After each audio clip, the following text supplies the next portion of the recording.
नमस्कार. श्री स्वामी समर्थ. मी गायत्री आपल्या सर्वांचे स्वागत करते भक्ती आणि भोजन या चॅनलवरती. आशा करते की आपण सर्वजण स्वस्थ आहात आणि मस्त आहात. आज आपण असा सण अनुभवणार आहोत जो फक्त कॅलेंडरवरचा एक दिवस नाही, तो आहे मनात उजेड निर्माण करणारा दिवस. आज आपण अशा सणाबद्दल बोलणार आहोत जो चर्चपुरता मर्यादित नाही, जो फक्त एका धर्मापुरता नाही, तर तो संपूर्ण मानवतेला जोडतो. तो सण म्हणजे ख्रिसमस.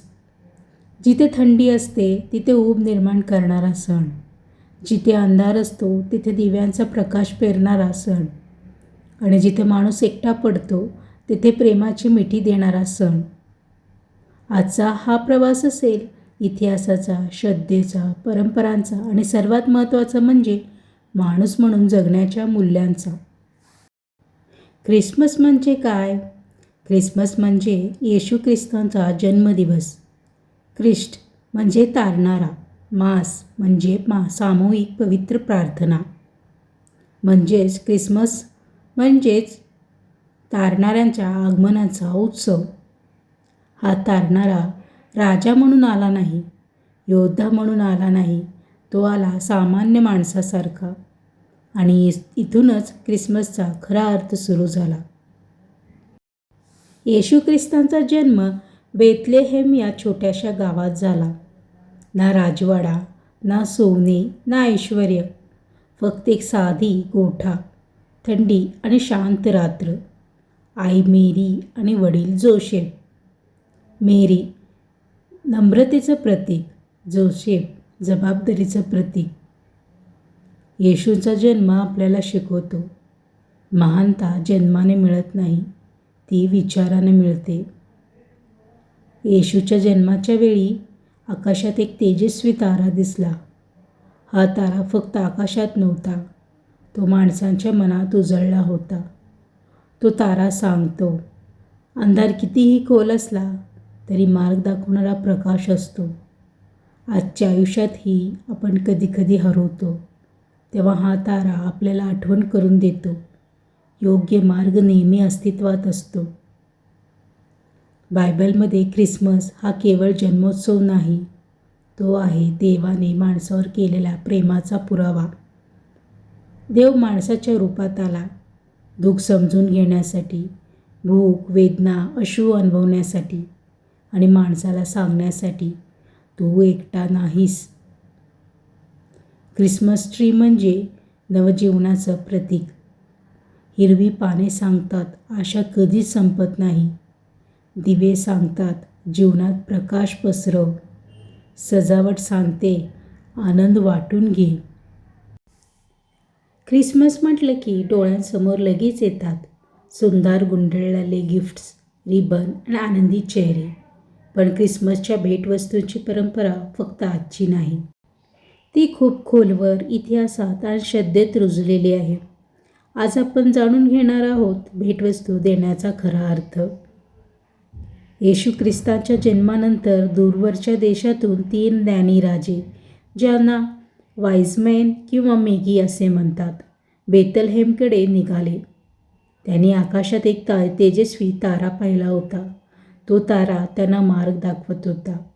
हा प्रवास सोपा नव्हता. थंडी होती, रस्ते कठीण होते, धोके होते, पण तरीही ते थांबले नाहीत. का? कारण त्यांना एका नवजात बालकाला भेटवस्तू द्यायची होती, ज्याचं आयुष्य मानवतेच्या कल्याणासाठी बदल घडवणार होता. जेव्हा ते येशूकडे पोचले तेव्हा त्यांनी 3 भेटवस्तू दिल्या, सोने, दूध आणि मीर. पण या भेटवस्तू फक्त वस्तू नव्हत्या, त्यामागे खोल अर्थ होता. सोन्याचा अर्थ. सोने हे राजेपणाचं प्रतीक. त्यातून एक गोष्ट सांगितली गेली, हा बालक राजा आहे, पण सत्तेचा नाही, तो प्रेमाचा राजा आहे. तुपाचा अर्थ.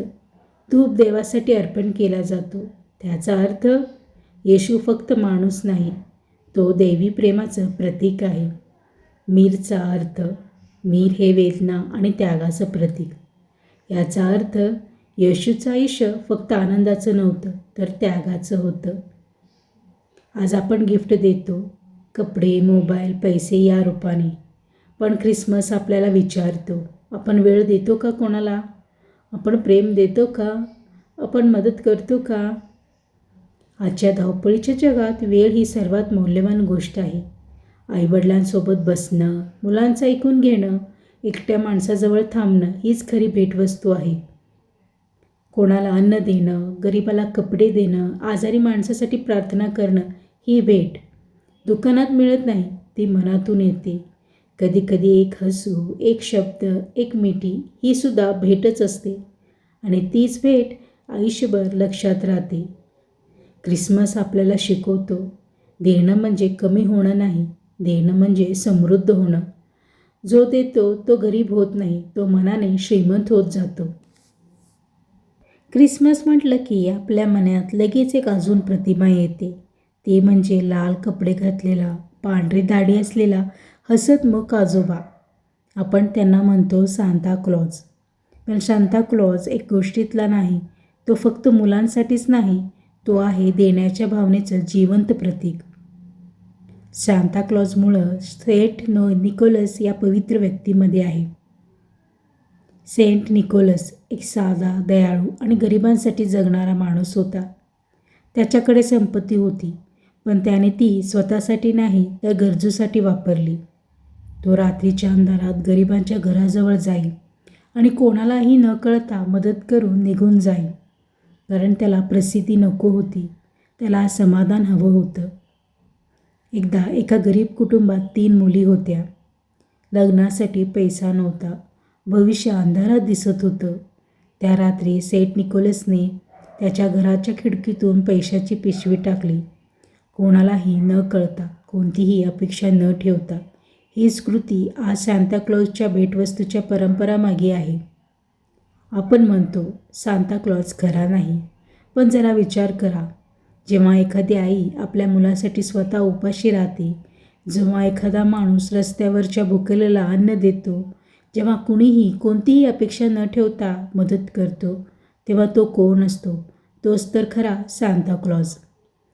तो लाल कपड्यात नसेल, पण तो आपल्या आजूबाजूला आहे. तो आहे गरिबांच्या झटणाऱ्या सेवकात, रुग्णालयात सेवा करणाऱ्या नर्समध्ये, अनाथाश्रमात प्रेम देणाऱ्या हातात.